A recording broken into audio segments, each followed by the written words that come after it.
नमस्कार विद्यार्थियों, आपके अपने YouTube चैनल आरपी कटारिया पर आपका हार्दिक अभिनंदन एवं स्वागत। आज इस वीडियो में हम डिस्कस करेंगे जो आपका 15 का चैप्टर है प्रायिकता, उसके एग्जाम्पल्स के बारे में। इससे पहले एक वीडियो आपके चैनल पर अपलोड हो चुका है जिसमें हमने इस चैप्टर से रिलेटेड जो भी महत्वपूर्ण बातें हैं उनके बारे में हमने बात की है। आप उस वीडियो को ज़रूर देखिएगा, क्योंकि जब तक नींव मजबूत नहीं होगी वो इमारत मजबूत होने का मतलब ही नहीं है। इसलिए बेसिक कंसेप्ट होता है, बेसिक जो जानकारी होता है वो चैप्टर की जान होती है और उस चैप्टर के बेसिक कंसेप्ट को समझना ज़रूरी है। इसलिए आप उस वीडियो को ज़रूर देखिएगा। उसके बाद आप इस वीडियो को देखेंगे तो आपको सब के सब एग्जाम्पल्स हैं वो आपको समझ में आ जाएंगे।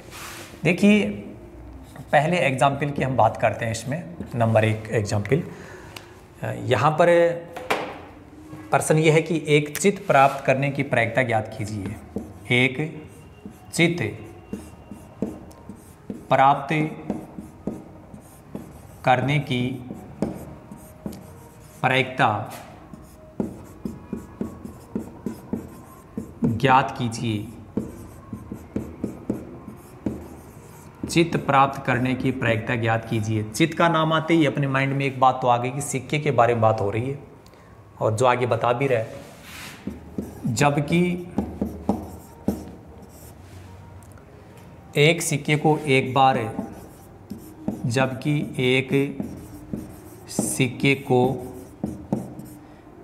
बार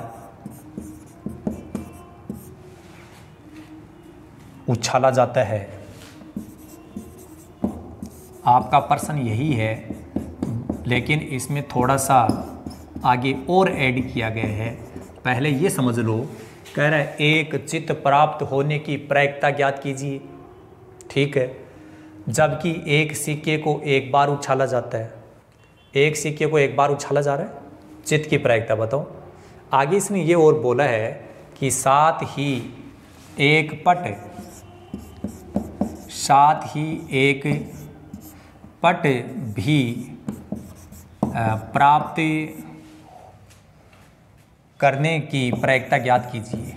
प्राप्त करने की प्रायिकता ज्ञात कीजिए। एक बार प्रश्न को आप अच्छे से समझ लें, पढ़ लें कि एक चित्त प्राप्त करने की प्रायिकता ज्ञात कीजिए, जबकि एक सिक्के को एक बार उछाला जाता है, साथ ही एक पट भी प्राप्त करने की प्रायिकता ज्ञात कीजिए। पहले हमें यह नहीं समझना कि प्रायिकता पूछी किसकी जा रही है, पहले यह समझना है कि बात किसके बारे में हो रही है, सिक्के के बारे में। समझ गए भाई, चित्त और पट कहाँ होगा, सिक्के के बारे में, सिक्के पर ही तो होगा।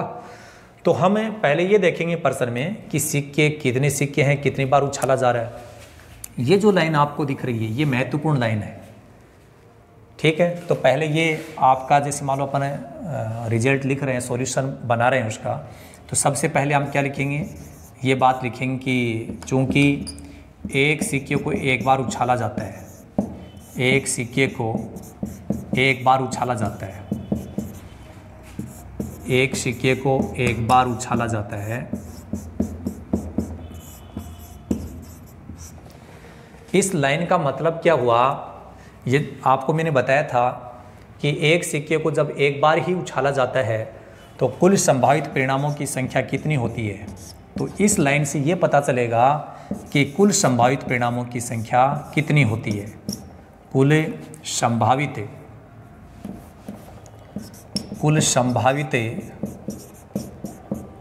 परिणामों की संख्या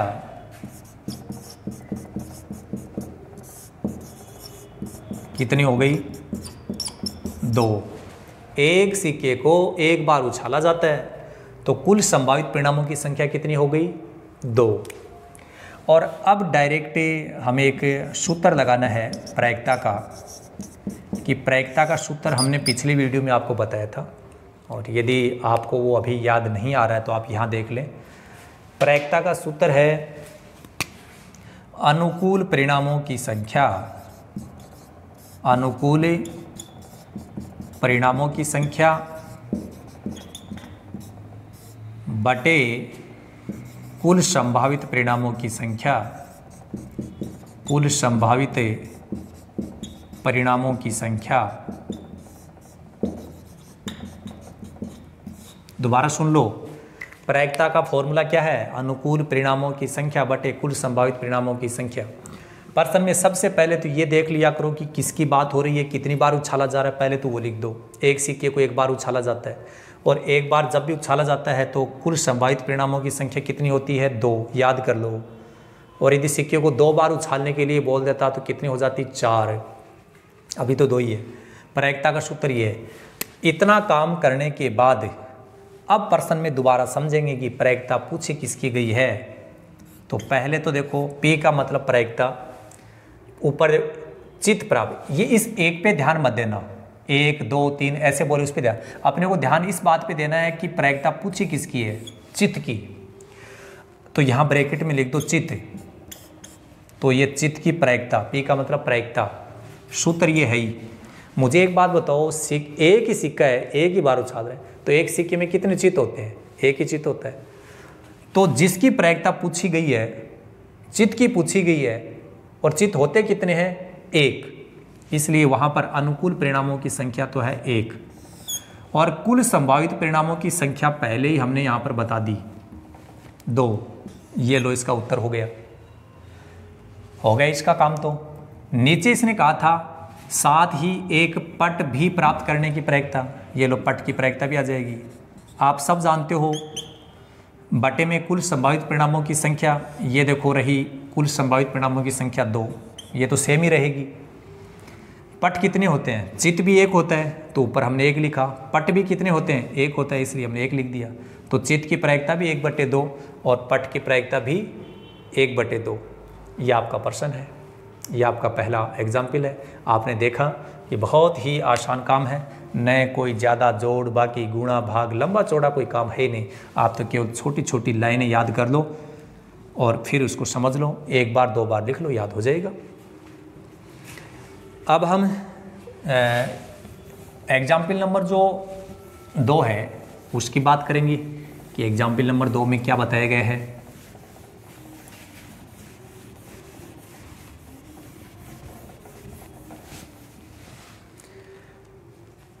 एग्जाम्पल नंबर 2 में कहा गया है कि एक थैले में, चलो प्रश्न मैं आपके सामने रख देता हूँ, क्योंकि जब तक प्रश्न नहीं होगा तब तक हम समझ नहीं पाएंगे। तो एक थैले में एक लाल गेंद, एग्जाम्पल आपका क्या है? एक थैले में एक लाल गेंद, एक लाल गेंद, एक नीली गेंद,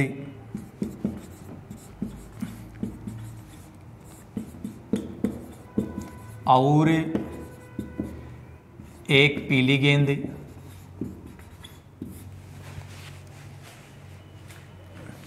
पीली गेंद है, और सभी गेंदें एक ही साइज की है, सभी गेंदें एक ही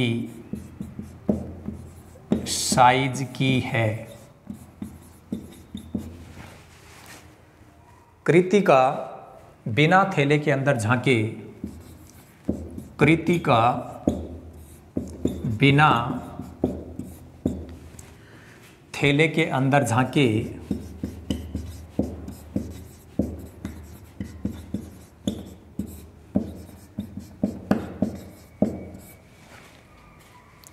इसमें से एक गेंद निकालती है, इसमें से एक गेंद निकालती है।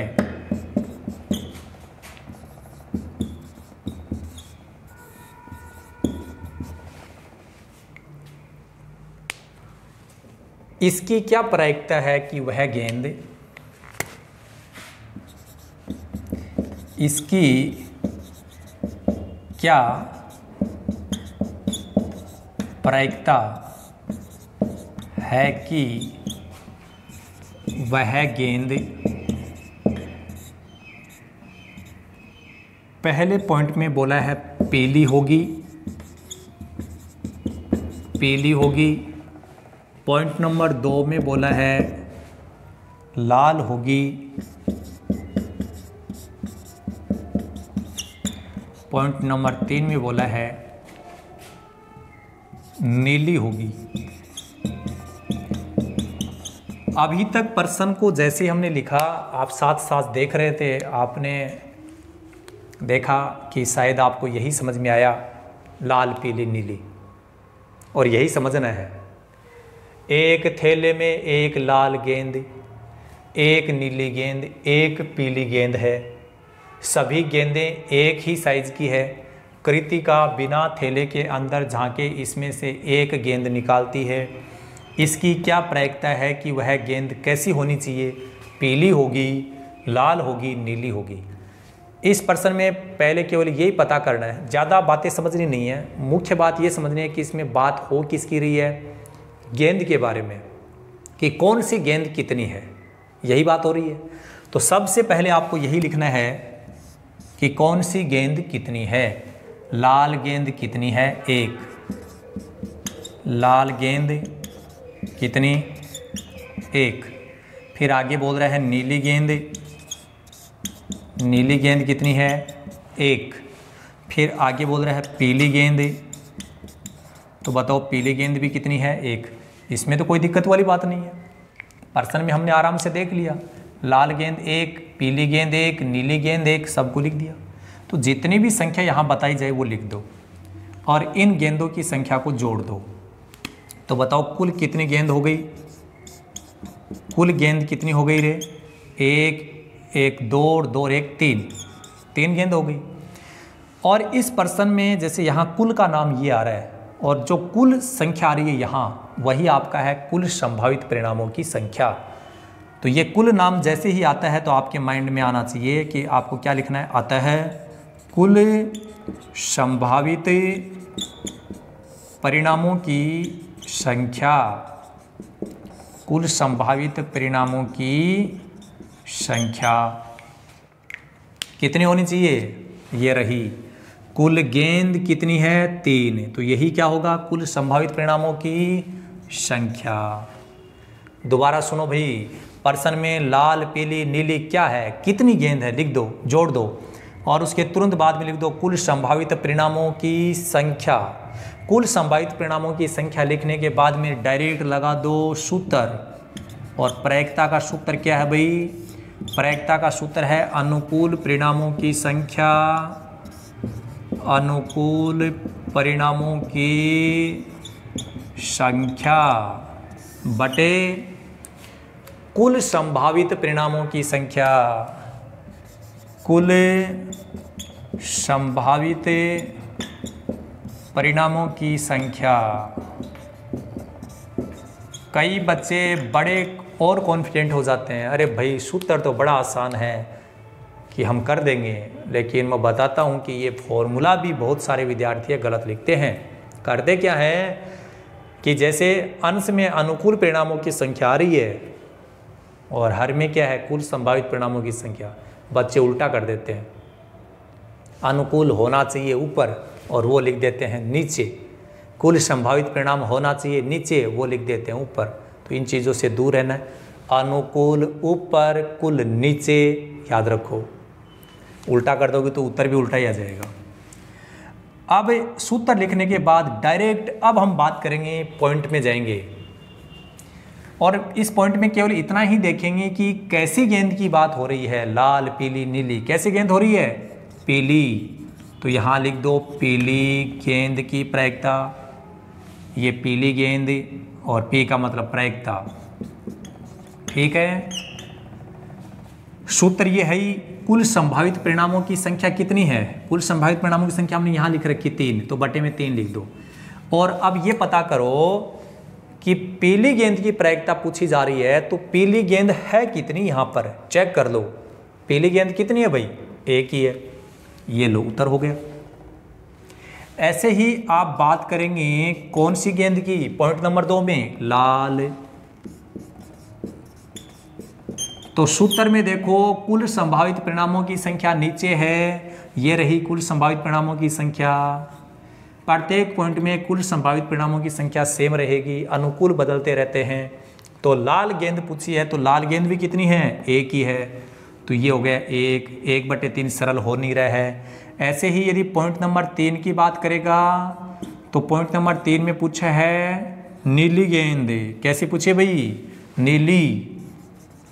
तो नीली गेंद के लिए भी उत्तर कितना आएगा, कुल परिणामों की संख्या तो 3 ही है और नीली गेंद है कितनी, नीली भी एक ही है। तो जिसकी प्रायिकता पूछी जाए वो संख्या तो लिखो ऊपर, जिसकी प्रायिकता पूछी जाए वो संख्या लिखो ऊपर, नीचे क्या लिखना है, कुल संभावित परिणामों की संख्या, क्योंकि आपके सूत्र में बटे में कुल संभावित परिणामों की संख्या है। और कितनी अच्छी बात है कि उत्तर एक जैसा आ रहा है। हमें कोई मतलब नहीं है उत्तर कितना आ रहा है, हमें मतलब है कि आपका रिजल्ट आना चाहिए। ये हुआ आपका दूसरा एग्जाम्पल। कई विद्यार्थी तो देख रहे थे कि यार ये तो पर्सन काफ़ी बड़ा आ रहा है, थैले में डाल रहा है, कर साइज एक जैसी है, इसमें कर्तिका नाम की लड़की आ रही है, बिना थैले में झांकना नहीं है। कई लोग तो डर गए कि यार थैले में झांके बिना हम गेंद कैसे निकालें। अरे तुम लोगों को ज़्यादा बात समझनी नहीं है, इस पर्सन में इतना ही समझना है कि गेंद की बात हो रही है ना, हाँ हो रही है। कैसी गेंद, लाल, पीली, नीली, जो गेंद बताएगी उनकी संख्या लिख लो, उनको जोड़ दो और कुल गेंद बता दो कि टोटल गेंद कितनी हो गई। जो कुल गेंद होंगी वही आपका क्या होगा, कुल संभावित परिणामों की संख्या। कुल संभावित परिणामों की संख्या के बाद में क्या लगाना है, सूत्र, और प्राप्त करो उत्तर। पॉइंट नंबर 1 में देखो पीली गेंद, तो यहाँ पीली गेंद की प्रायिकता बतानी है, बटे में कुल संभावित परिणामों की संख्या लिखनी है, वो तो 3 है ही। ऊपर अनुकूल, अनुकूल कहाँ से पता करना है, जिसकी प्रायिकता पूछी जाए उसकी संख्या कितनी है, वो आपका अनुकूल है। इसी प्रकार आप बाकी पॉइंट आप कंप्लीट कर सकते हैं। अब देखिए इसके बाद में हम नेक्स्ट एग्जाम्पल की बात करेंगे, एग्जाम्पल नंबर 3 कि उस एग्जाम्पल में कुछ अलग। तो प्रायिकता जो है पर्सन थोड़ा थोड़ा भिन्न होगा देखने में, बाकी लगभग काम एक जैसा है। इसमें ज़्यादा कोई फॉर्मूला नहीं है, केवल एक ही फॉर्मूला है। एग्जाम्पल नंबर 3 देखिए,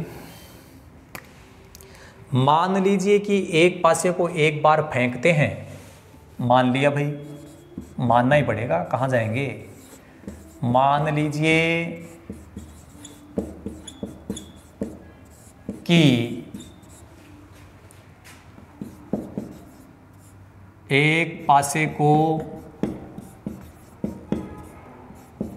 एक बार फेंकते हैं, फेंकना या उछालना एक ही बात है। पॉइंट नंबर 1, 4 से बड़ी संख्या प्राप्त होने की प्रायिकता क्या है, 4 से बड़ी संख्या प्राप्त होने की प्रायिकता क्या है, 4 से बड़ा अंक प्राप्त होने की प्रायिकता क्या है। ये आपका पॉइंट नंबर 1। पॉइंट नंबर 2,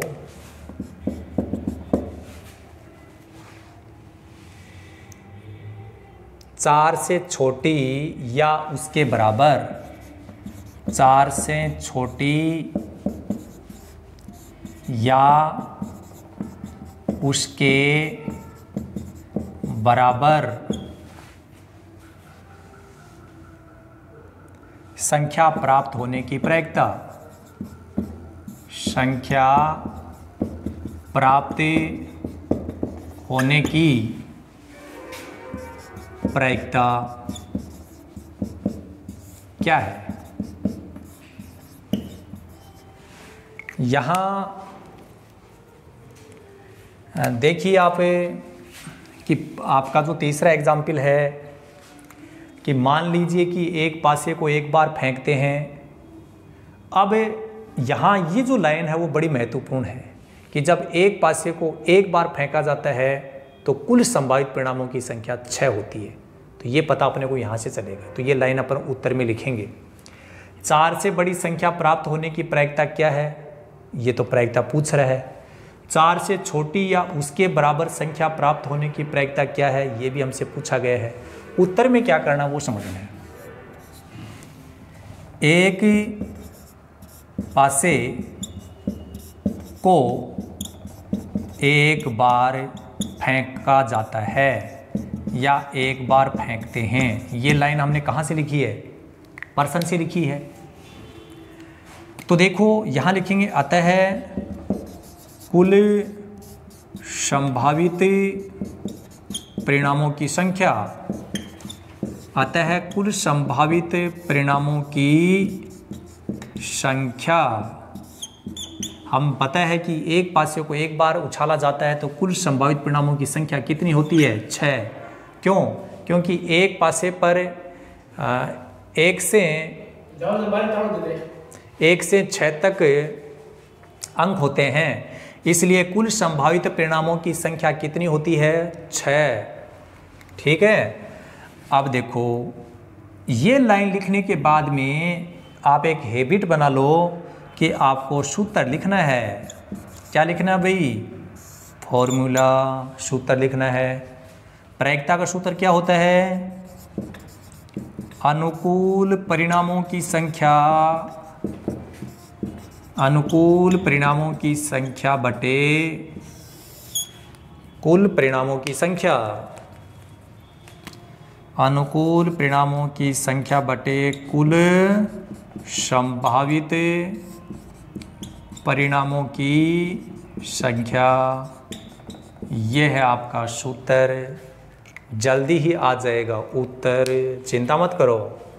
यहाँ तक बात सबको समझ में आ रही है। एक पासे को कितनी बार फेंका जा रहा था, एक बार, एक पासे को एक बार फेंकते हैं, अतः कुल संभावित परिणामों की संख्या 6। समझ लो, याद कर लो। यदि ऐसा पर्सन कभी दोबारा आता है तो ये समझ लो कि एक पासे को एक बार फेंकने पर कुल संभावित परिणामों की संख्या 6 ही होगी। इस लाइन के तुरंत बाद, कुल संभावित परिणामों की संख्या के तुरंत बाद आप तो लगा दो सूत्र, बाद में देखेंगे उत्तर। और अब समझना है पॉइंट नंबर 1 की बात। 4 से बड़ी संख्या प्राप्त होने की प्रायिकता क्या है। पहले ये बताओ पासे पर अंक कहाँ से कहाँ तक होते हैं, 1 से 6, 1 2 3 4 5 6। तो बताओ 4 से बड़ी संख्याएं कितनी हो गई, एक तो 5, एक 6, कितनी हो गई, 2। तो यहाँ 4 से बड़ी संख्या लिख दो, कौन कौन सी है, 5 और 6, 2 ही है।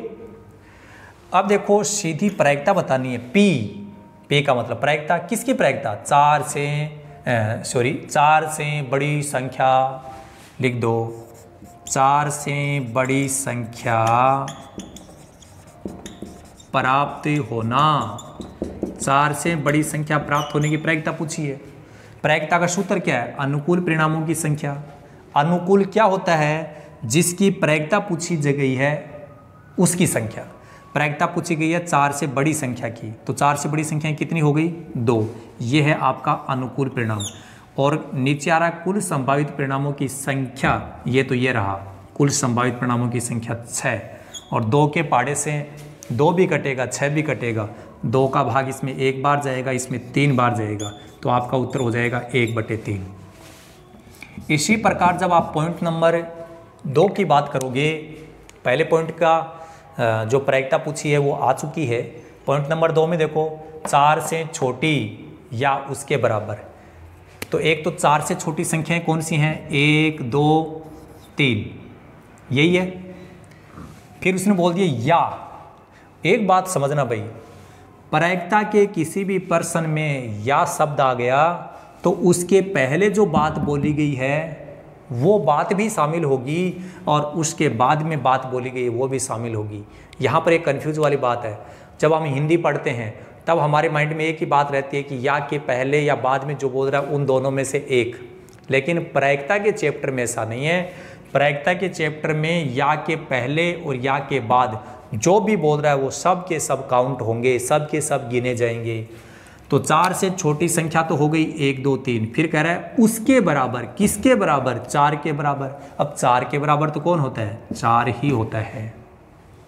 अब लगाओ सूत्र, 4 से छोटी या उसके बराबर संख्या, 4 से छोटी या उसके बराबर, ठीक है।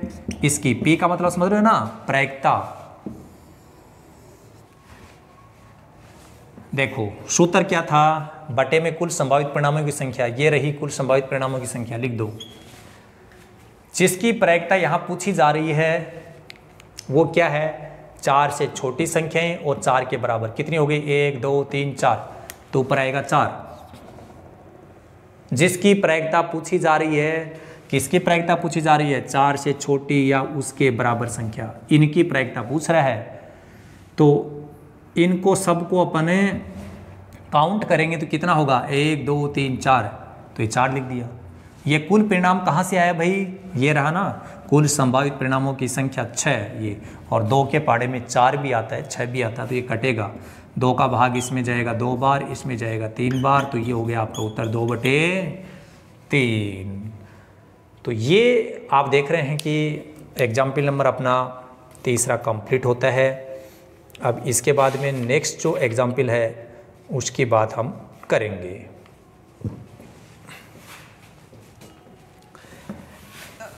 इस वीडियो में केवल हम इन 4 एग्जाम्पल्स की ही बात करेंगे।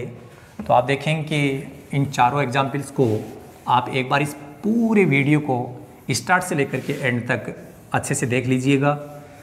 फिर आप क्वेश्चन को समझते हुए फिर एक बार अपनी नोटबुक में नोट करते हुए समझेंगे। और यदि आपने ऐसा किया तो प्रायिकता तो आपके सपने में भी नाचने लगेगी, आपको प्रायिकता बहुत ही अच्छे से समझ में आ जाएगी। अब हम बढ़ते हैं प्रश्न संख्या 4 की ओर। प्रश्न संख्या 4 का मतलब एग्जाम्पल की बात हो रही है फिलहाल। तो एग्जाम्पल नंबर 4 क्या है, अच्छी प्रकार से फेंटी गई, अच्छी प्रकार से फेंटी गई ताश की गड्डी 52 पत्तों की एक गड्डी में से, फेंटी गई 52 पत्तों की एक गड्डी में से एक पत्ता निकाला जाता है, एक पत्ता निकाला जाता है।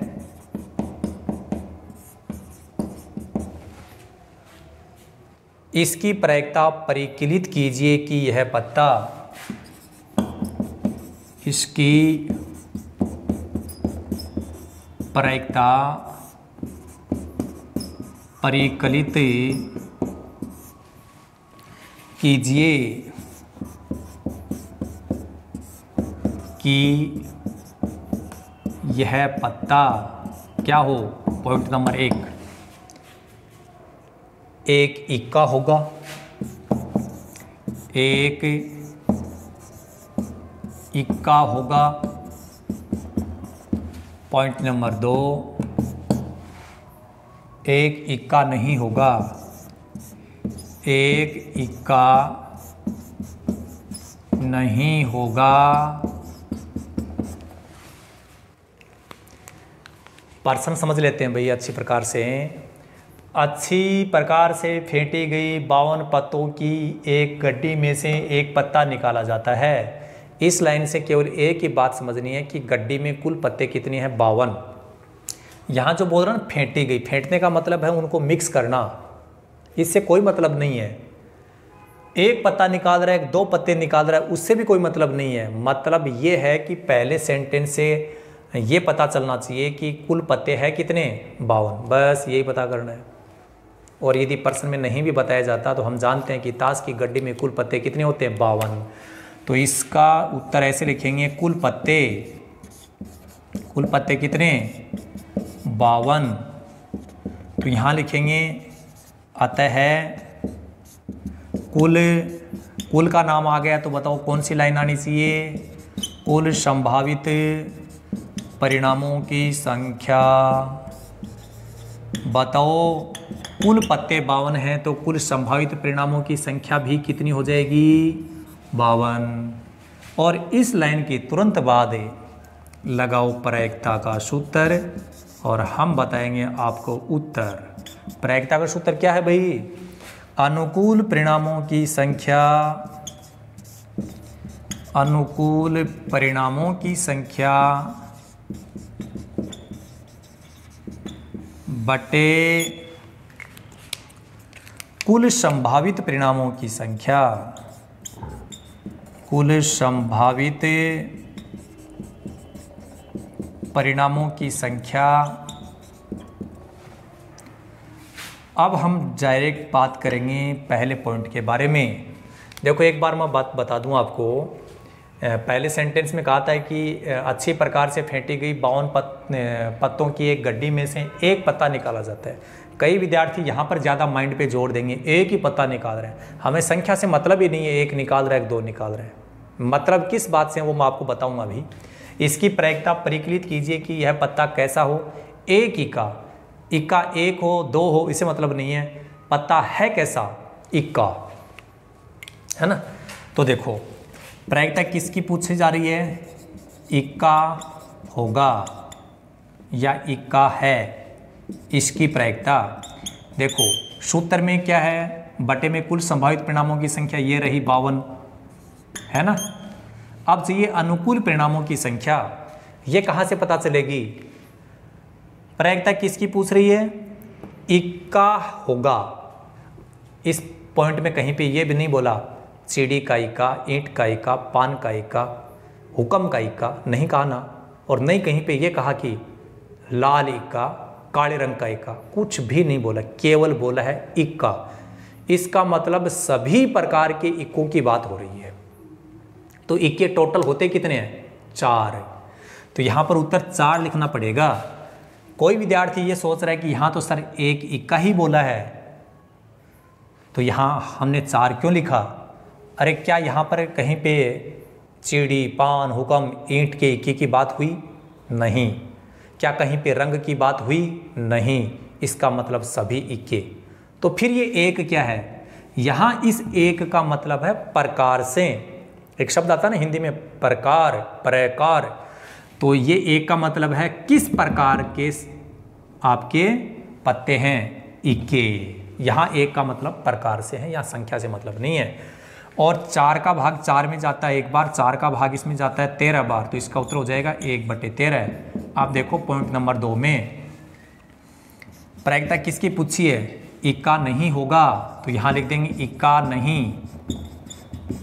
सिंपल बात बता दूं, प्रायिकता का सूत्र क्या है भाई? कुल संभावित परिणामों की संख्या बटे में आ रहे ना, तो कुल संभावित परिणामों की संख्या यहाँ लिख रखी है 52।